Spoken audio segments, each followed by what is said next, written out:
I want to take this opportunity to explain a video that I think I did not explain clearly enough. So I'm going to make it clear.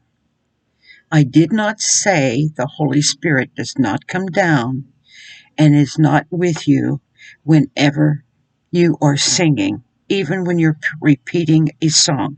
I wasn't saying that, and I wasn't meaning that.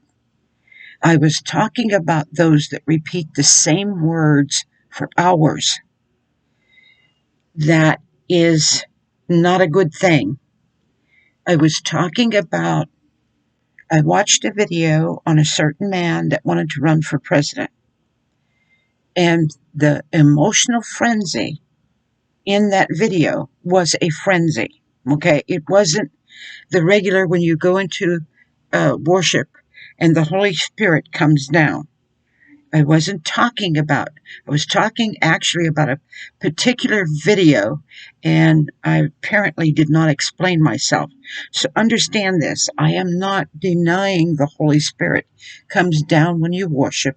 I am not, because I honestly believe that the Holy Spirit comes to every church in spite of who the pastor is, or even in spite of when he's preaching, in spite of who is in the congregation, because the Holy Spirit will always be there in every single church, no matter what the doctrine, no matter what, because the Holy Spirit is very faithful.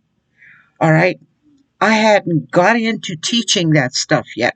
So please don't put words in my mouth and don't think that this is what I'm saying. I did not explain myself.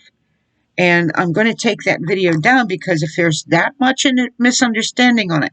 Now, I haven't listened to a single comment. I haven't listened to a single person.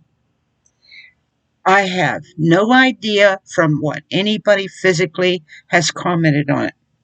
What I do have is what I feel in the spirit. And I feel that there are many people who are misunderstanding what that video was about, which tells me that I need to explain myself. I need to explain that it was not a denial of the Holy Spirit being in the churches. Because I'm telling you, I've been in a lot of churches. And even though I've seen pastors do the wrong thing, I've seen parishioners do the wrong thing, the Holy Spirit is ever faithful. You go to that altar, which is holy, and the Holy Spirit will be there. I know that for a fact, even if I've never visited the church. I have been used by God to heal people by proxy that have been in churches that I've never been to. I have no idea. There is a woman who is dying of cancer. Okay.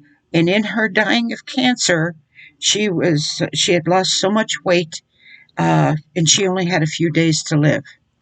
When I got the call for her, I told her this: you go to a church of your choice. I had no idea what church it was. And you go to the altar and you give your life to God at that altar. Okay. And when she did, she picked a church and went to a church that never had an altar call before. And she went to the altar, and I said, do what I did. Dedicate your life to God. Give your life right there to Jesus Christ. And I will be in another place praying for you by proxy, that you be healed while you're praying, giving your life to God. She was instantly healed. Instantly. I don't know the name of the church even today.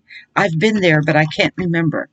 I don't know anything about those people, but I know that she took me back 17 years later, and she told me, the congregation, she says, all of you were present when I was healed of cancer.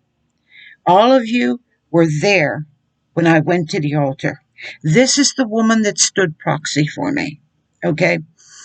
So now, if I believed that the Holy Spirit does not come down in all these churches, I could have never been used by God to do that. And I've been used by God in other ways to even form churches.